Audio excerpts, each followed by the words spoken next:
जय श्री कृष्ण दोस्तों, आप सभी का दिन शुभ और मंगलमय हो। भगवान विष्णु और माँ लक्ष्मी की कृपा आप सभी के ऊपर सदैव बनी रहे। आज हम सब 9वें अध्याय का श्रवण करेंगे। आज 9वें अध्याय में जानेंगे राजा महिरथ की कथा। यमराज कहते हैं, ब्रह्मांड पूर्व काल की बात है। महिरथ नाम से विख्यात एक राजा थे। उन्हें अपने पूर्व जन्म के पुण्यों के फल स्वरूप प्रचुर ऐश्वर्य और संपत्ति प्राप्त हुई थी, परंतु राजा राज्य लक्ष्मी का सारा भार मंत्री पर रखकर स्वयं विषय भोग में आसक्त हो रहे थे। वे न प्रजा की ओर दृष्टि डालते थे और न धन की ओर। धर्म और अर्थ का काम भी कभी नहीं देखते थे। उनकी वाणी तथा उनका मन कामिनियों की क्रीड़ा में ही आसक्त था। राजा के पुरोहित का नाम कश्यप था। जब राजा को विषयों में रमते हुए बहुत दिन व्यतीत हो गए, तब पुरोहित ने मन में विचार किया, जो गुरु मोहवश राजा को अधर्म से नहीं रोकता, वह भी उसके पाप का भागी होता है। यदि समझाने पर भी राजा अपने पुरोहित के वचनों की अवहेलना करता है, तो पुरोहित निर्दोष हो जाता है। उस दशा में राजा ही सारे दोषों का भागी होता है। कश्यप बोले, राजन, मैं तुम्हारा गुरु हूँ, अतः धर्म और अर्थ से युक्त मेरे वचनों को सुनो। राजा के लिए यही सबसे बड़ा धर्म है कि वह गुरु की आज्ञा में रहे। गुरु की आज्ञा का आंशिक पालन भी राजाओं की आयु, लक्ष्मी तथा सौख्य को बढ़ाने वाला है। तुमने दान के द्वारा कभी ब्राह्मणों को तृप्त नहीं किया, भगवान श्री विष्णु की आराधना नहीं की, कोई व्रत, तपस्या तथा तीर्थ भी नहीं किया। महाराज, कितने खेद की बात है कि तुमने काम के अधीन होकर कभी भगवान के नाम का स्मरण नहीं किया।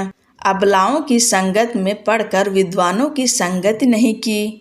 जिसका मन स्त्रियों ने हर लिया, उसे अपनी विद्या, तपस्या, त्याग, नीति तथा विवेकशील चित्त से क्या लाभ हुआ।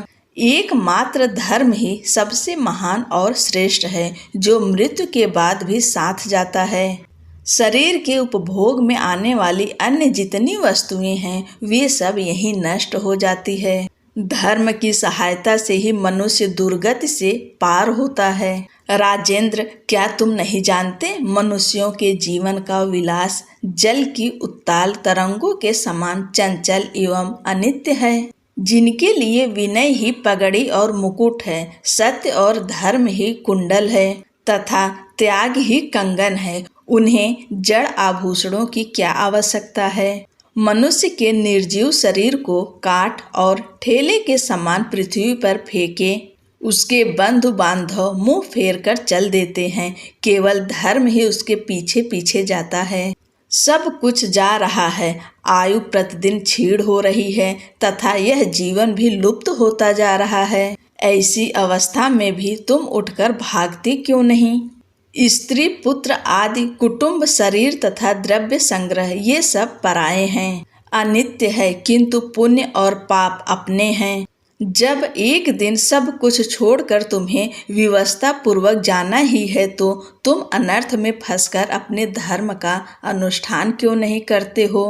मरने के बाद उस दुर्गम पथ पर अकेले कैसे जा सकोगे, जहाँ न ठहरने के लिए स्थान, न खाने योग्य अन्न, न पानी, न राह खर्च और न राह बताने वाला कोई गुरु ही है। यहाँ से प्रस्थान करने के बाद तुम्हारे पीछे कुछ भी नहीं जाएगा, केवल पाप और पुण्य जाते समय तुम्हारे पीछे पीछे जाएंगे। अतः तुम आलस्य छोड़कर वेदों तथा स्मृतियों में बताए हुए देश और कुल के अनुरूप हितकारक कर्म का अनुष्ठान करो। धर्म मूलक सदाचार का सेवन करो। अर्थ और काम भी यदि धर्म से रहित हो तो उनका परित्याग कर देना चाहिए। दिन रात इंद्रिय विजय स्वरूपी योग का अनुष्ठान करना चाहिए, क्योंकि जितेंद्रिय राजा ही प्रजा को अपने वश में रख सकता है। लक्ष्मी अत्यंत प्रगल्भ रमणी के कटाक्ष के समान चंचल होती हैं। विनय रूपी गुण धारण करने से ही वह राजाओं के पास दीर्घ काल तक ठहरती है। जो अत्यंत कामी और घमंडी है, जिनका सारा कार्य बिना विचारे ही होता है, उन मूढ़ चेता राजाओं की संपत्ति उनकी आयु के साथ ही नष्ट हो जाती है। व्यसन और मृत्यु, इनमें व्यसन को ही कष्टदायक बताया गया है। व्यसन में पड़े हुए राजा की अधोगति होती है और जो व्यसन से दूर रहता है वह स्वर्गलोक में जाता है। व्यसन व दुख विशेषतः काम से ही उत्पन्न होते हैं, अतः काम का परित्याग करो। पापों में फंस जाने पर वैभव एवं भोग स्थिर नहीं रहते, वे शीघ्र ही नष्ट हो जाते हैं। चलते रुकते, जागते और सोते समय भी जिसका चित्त विचार में संलग्न नहीं रहता, वह जीते जी मरे तुल्य है। विद्वान पुरुष विषय चिंता छोड़कर समतापूर्ण, स्थिर एवं व्यवहारिक युक्ति से परमार्थ का साधन करते हैं। जीव का चित्त बालक की भांति चपल होता है, अतः उससे बलपूर्वक काम लेना चाहिए। राजन, धर्म के तत्वदर्शी वृद्ध पुरुषों की बुद्धि का सहारा ले पराबुद्धि के द्वारा अपने कुपथगामी चित्त को वश में करना चाहिए। लौकिक धर्म, मित्र, भाई बंधु, हाथ पैरों पर चलना, देशांतर में जाना, शरीर से क्लेश उठाना तथा तीर्थ के लिए यत्न करना आदि कोई भी परम पद प्राप्त से सहायता नहीं कर सकते। केवल परमात्मा में मन लगाकर उनका नाम जप करने से ही उस पद की प्राप्ति होती है। इसलिए राजन, विद्वान पुरुष को उचित है कि वह विषयों में प्रवृत्त हुए चित्त को रोकने के लिए यत्न करे। यत्न से वह अवश्य ही वश में हो जाता है। यदि मनुष्य मोह में पड़ जाए, स्वयं विचार करने में असमर्थ हो जाए, तो उसे विद्वान सुहृदों के पास जाकर प्रश्न करना चाहिए। वे पूछने पर यथोचित कर्तव्य का उद्देश्य देते हैं। कल्याण की इच्छा रखने वाले को हर एक उपाय से काम और क्रोध का निग्रह करना चाहिए, क्योंकि वे दोनों कल्याण का विघात करने के लिए उद्यत रहते हैं। राजन, काम बड़ा बलवान है, वह शरीर के भीतर रहने वाला महान शत्रु है। श्रेय की अभिलाषा रखने वाले पुरुष को उसके अधीन नहीं बोलना चाहिए। अतः विधि पूर्वक पालन किया हुआ धर्म ही सबसे श्रेष्ठ है। इसलिए तुम धैर्य धारण करके धर्म का ही आचरण करो। यह श्वास बड़ा चंचल है, जीवन उसी के अधीन है। ऐसी स्थिति में भी कौन मनुष्य धर्म के आचरण में विलंब करेगा। राजन, जो वृद्धावस्था को प्राप्त हो चुका है, उसका चित्त भी इन निषिद्ध विषयों की ओर से नहीं हटता। हाय, यह कितने शोक की बात है। पृथ्वीनाथ, इस काम में मोह में पड़कर तुम्हारी सारी उम्र व्यर्थ बीत गई। अब भी तो अपने हित साधनों में लगो। राजन, तुम्हारे लिए सर्वोत्तम हित की बात कहता हूँ, क्योंकि मैं तुम्हारा पुरोहित और तुम्हारे भले बुरे कर्मों का भागी हूँ। मुनीश्वरों ने ब्रह्म हत्या, सुरापान, चोरी, गुरु पत्नी गमन आदि महापातक बताए हैं। उनमें से मनुष्यों द्वारा मन, वाणी और शरीर से भी किए हुए जो पाप हैं, उन्हें वैशाख मास समाप्त कर देता है। जैसे सूर्य अंधकार का नाश करता है, उसी प्रकार वैशाख मास पाप रूपी महान अंधकार को सर्वथा नष्ट कर डालता है। इसलिए तुम विधि पूर्वक वैशाख व्रत का पालन करो। राजन, मनुष्य वैशाख मास की विधि के अनुष्ठान द्वारा होने वाले पुण्य के प्रभाव से जन्म भर के किए हुए घोर पापों का परित्याग करके परम धाम को प्राप्त होता है। इसलिए महाराज, तुम भी इस वैशाख मास में प्रातः स्नान करके विधि पूर्वक भगवान मधुसूदन की पूजा करो। जिस प्रकार कूटने छाटने की क्रिया से चावल की भूसी छूट जाती है, मांजने से तांबे की कालिख मिट जाती है, उसी प्रकार शुभ कर्म का अनुष्ठान करने से पुरुष के अंतःकरण का मल धुल जाता है। राजा ने कहा, सौम्य स्वभाव वाले गुरुदेव, आपने मुझे वह अमृत पिलाया जिसका आविर्भाव समुद्र से नहीं हुआ है। आपका वचन संसार रूपी रोग का निवारण तथा दुर्व्यसनों से मुक्त करने वाला द्रव्य भिन्न औषध है। आपने कृपा करके मुझे आज इस औषध का पान कराया है।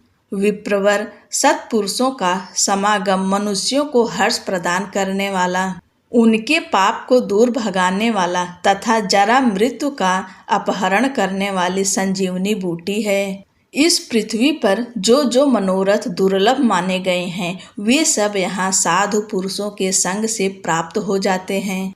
जो पापों का अपहरण करने वाली सत्संग की गंगा में स्नान कर चुका है, उसे दान, तीर्थ सेवन, तपस्या तथा यज्ञ करने की क्या आवश्यकता है।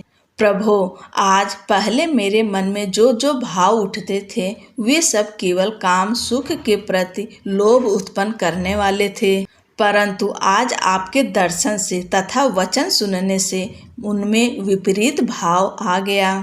मूर्ख मनुष्य एक जन्म के सुख के लिए हजारों जन्मों का सुख नष्ट करता है और विद्वान पुरुष एक जन्म से हजारों जन्म बना लेते हैं। हाय हाय, कितने खेद की बात है कि मुझ मूर्ख ने अपने मन को सदा काम जनित रस के आस्वादन सुख में ही फंसाए रखने के कारण कभी कुछ भी आत्म कल्याण का कार्य नहीं किया।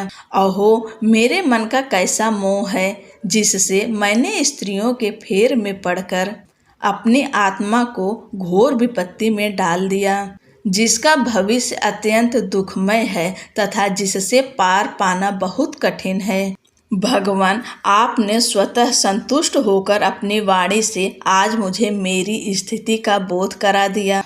अब उपदेश देकर मेरा उद्धार कीजिए। पूर्व जन्म में मैंने कोई पुण्य किया था जिससे आपने मुझे बोध कराया है। विशेषतः आपके चरणों की धूल से आज मैं पवित्र हो गया। वक्ताओं में श्रेष्ठ, अब आप मुझे वैशाख मास की विधि बताइए। कश्यप बोले, राजन, बुद्धिमान पुरुष को चाहिए कि वह बिना पूछे अथवा अन्यायपूर्वक पूछने पर किसी को उपदेश ना दें।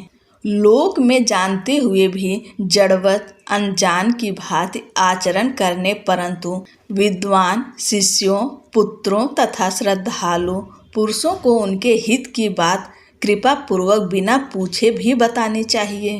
राजन, इस समय तुम्हारा मन धर्म में स्थित हुआ है, अतः तुम्हें वैशाख स्नान के उत्तम व्रत का पालन करवाऊंगा।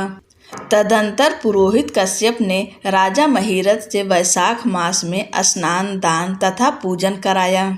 शास्त्र में वैशाख स्नान की जैसी विधि उन्होंने देखी थी उसका पूरा पूरा पालन कराया। राजा महिरथ ने भी गुरु की प्रेरणा से उस समय विधि पूर्वक सब नियमों का पालन किया तथा माधव मास का जो जो विधान उन्होंने बताया वह सब आदर पूर्वक सुना। उन नृपश्रेष्ठ ने प्रातःकाल स्नान करके भक्ति भाव के साथ पाद्य और अर्घ्य आदि देकर श्री हरि का पूजन किया तथा नैवेद्य भोग लगाया।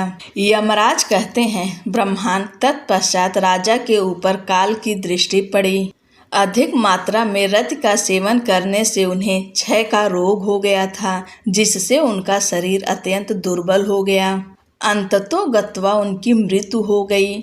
उस समय मेरे तथा भगवान विष्णु के दूत भी उन्हें लेने पहुँचे। विष्णु दूतों ने ये राजा धर्मात्मा है यूँ कहकर मेरे सेवकों को डांटा और स्वयं राजा को विमान पर बिठाकर वे वैकुंठ लोक में ले गए। वैशाख मास में प्रातः काल स्नान करने से राजा का पातक नष्ट हो चुका था। भगवान विष्णु के दूत अत्यंत चतुर होते हैं। वे भगवान की आज्ञा के अनुसार राजा महिरथ को नरक मार्ग के निकट से ले चले। जाते जाते राजा ने नरक में पकाए जाने के कारण घोर चित्कार करने वाले नारकीय जीवों का आर्तनाद सुना। कड़ाह में डालकर औटाए जाने वाले पापियों का क्रंदन बड़ा भयंकर था। सुनकर राजा को बड़ा विस्मय हुआ। वे अत्यंत दुखी होकर दूतों से बोले, जीवों के कराहने की यह भयंकर आवाज क्यों सुनाई दे रही है?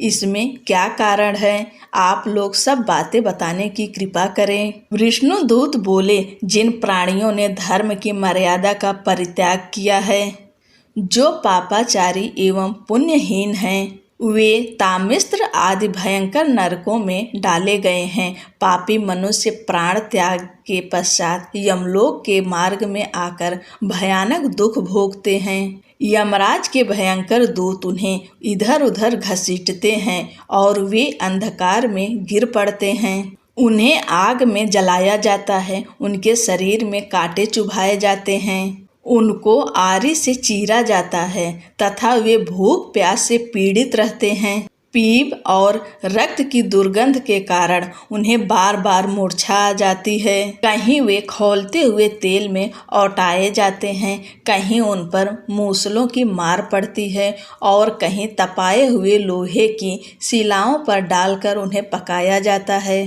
कहीं वमन, कहीं पीप और कहीं रक्त उन्हें खाने को मिलता है। मुर्दों की दुर्गंध से भरे हुए करोड़ों नरक हैं, जहाँ सर्पपत्र वन है, शिलापात के स्थान हैं, जहाँ पापी शिलाओं पर पटके जाते हैं तथा वहाँ की समतल भूमि भी आग से तपी हुई होती है।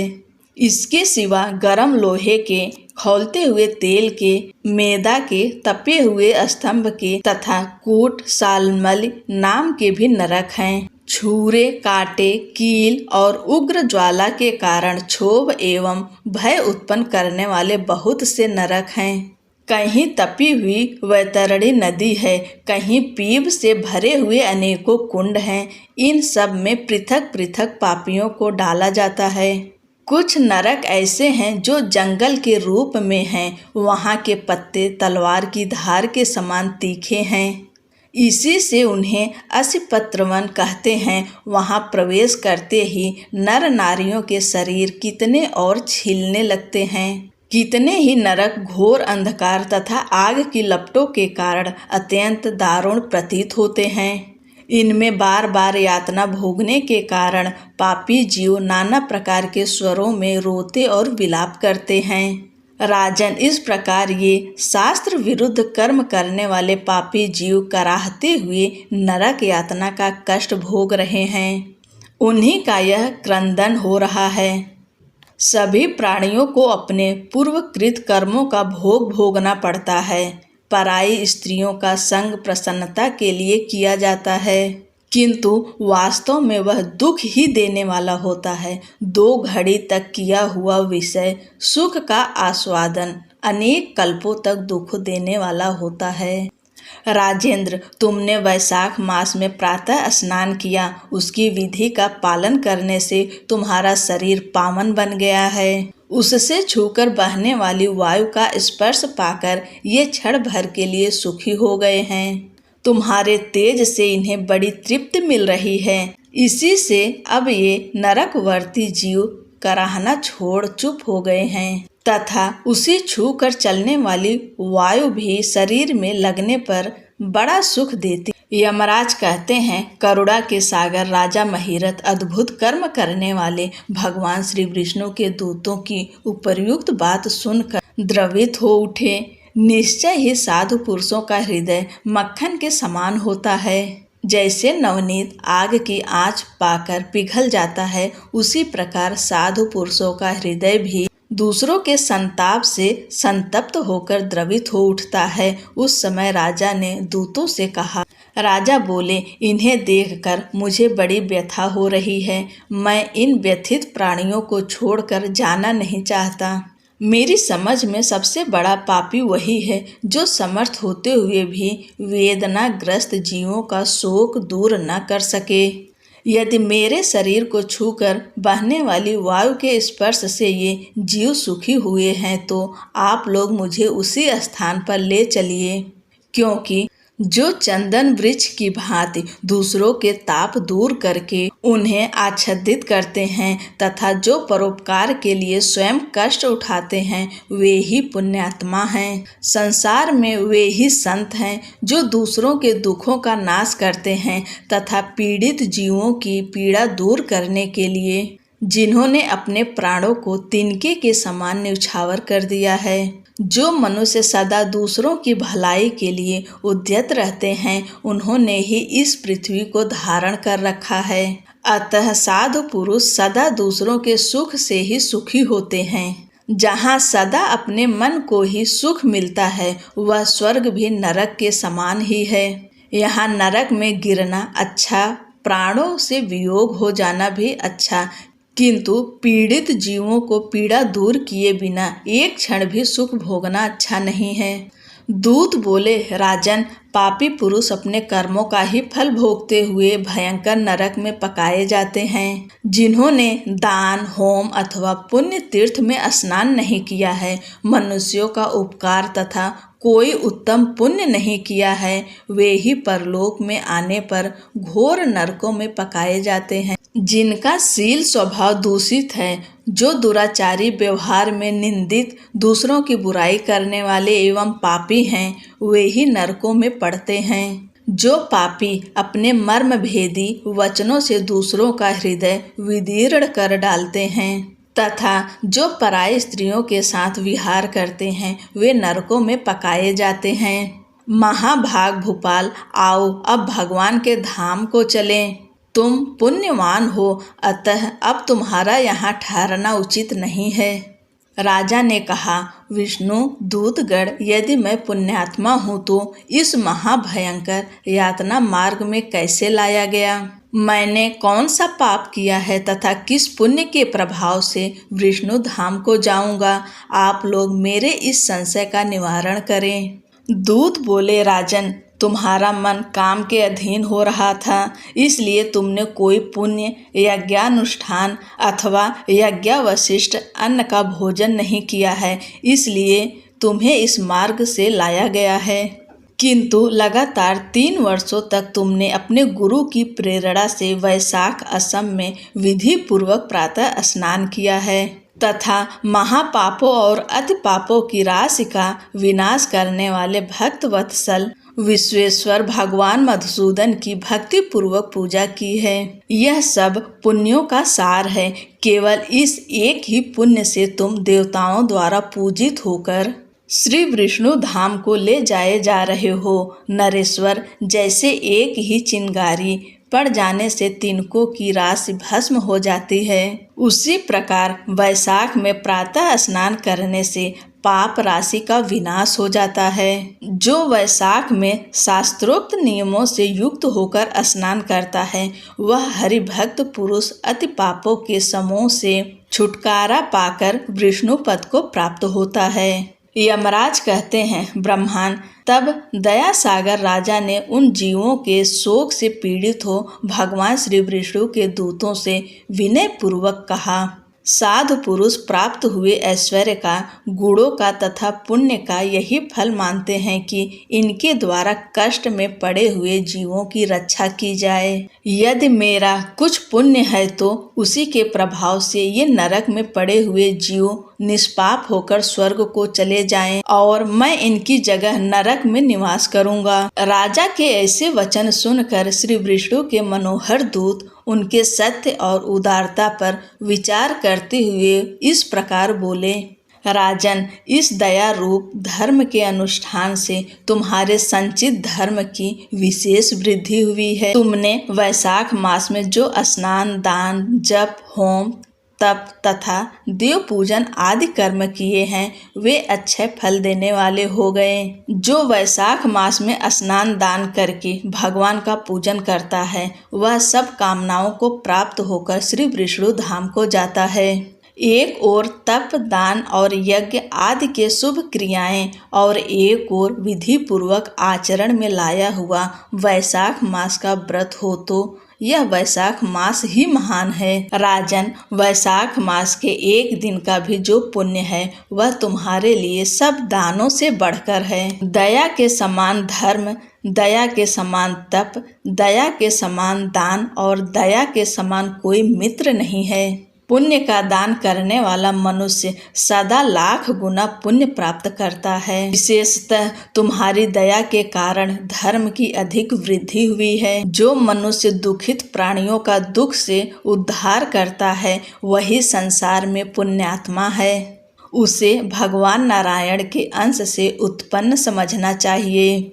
वीर, वैशाख मास की पूर्णिमा को तीर्थ में जाकर जो तुमने सब पापों का नाश करने वाला स्नान, दान आदि पुण्य किया है, उसे विधिवत भगवान श्री हरि को साक्षी बनाकर 3 बार प्रतिज्ञा करके इन पापियों के लिए दान कर दो, जिससे ये नरक से निकलकर स्वर्ग को चले जाएं। हमारा तो ऐसा विश्वास है कि पीड़ित जंतुओं को शांति प्रदान करने से जो आनंद मिलता है उसे मनुष्य स्वर्ग और मोक्ष में भी नहीं पा सकता। सौम्य, तुम्हारी बुद्धि दया एवं दान में दृढ़ है, इसे देखकर हम लोगों को भी उत्साह होता है। यदि तुम्हें अच्छा जान पड़े तो अब बिना विलंब किए हुए इन्हें वह पुण्य प्रदान करो जो नरक यातना के दुख को दुग्ध करने वाला है। विष्णु दूतों के यूं कहने पर दयालु राजा महिरथ ने भगवान गदाधर को साक्षी बनाकर 3 बार प्रतिज्ञा पूर्वक संकल्प करके उन पापियों के लिए अपना पुण्य अर्पण किया। वैशाख मास के 1 दिन के ही पुण्य का दान करने पर वे सभी जीव यम यातना के दुख से मुक्त हो गए। फिर अत्यंत हर्ष में भरकर वे श्रेष्ठ विमान पर आरूढ़ हुए और राजा की प्रशंसा करते हुए उन्हें प्रणाम करके स्वर्ग को चले गए। इस दान से राजा को विशेष पुण्य की प्राप्ति हुई।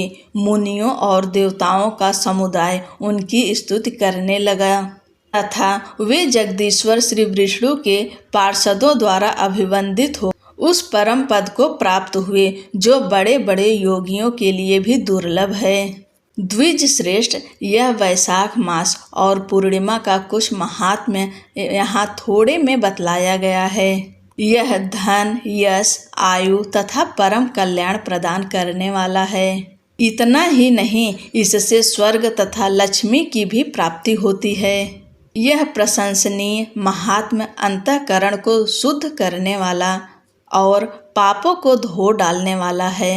माधव मास का यह महात्म्य भगवान माधव को अत्यंत प्रिय है। राजा महिरथ का चरित्र और हम दोनों का संवाद सुनने, पढ़ने तथा विधि पूर्वक अनुमोदन करने से मनुष्य को भगवान की भक्ति प्राप्त होती है, जिससे समस्त क्लेशों का नाश हो जाता है। सूत जी कहते हैं, धर्मराज की यह बात सुनकर वह ब्राह्मण उन्हें प्रणाम करके चला गया। उसने भूतल पर प्रतिवर्ष स्वयं तो वैशाख स्नान की विधि का पालन किया ही, दूसरों से भी कराया। यह ब्राह्मण और यम का संवाद मैंने आप लोगों से वैशाख मास के पुण्यमय स्नान के प्रसंग में सुनाया है। जो एक चित्त होकर वैशाख मास के महात्म्य का श्रवण करता है, वह पापों से मुक्त होकर श्री विष्णु के परम पद को प्राप्त होता है। बोलो विष्णु भगवान की जय, बोलो मेरे माधव की जय। आज की कथा यहीं पर समाप्त होती है। ठाकुर जी की कृपा आप सभी के ऊपर सदैव बनी रहे। जय श्री कृष्णा। राधे राधे।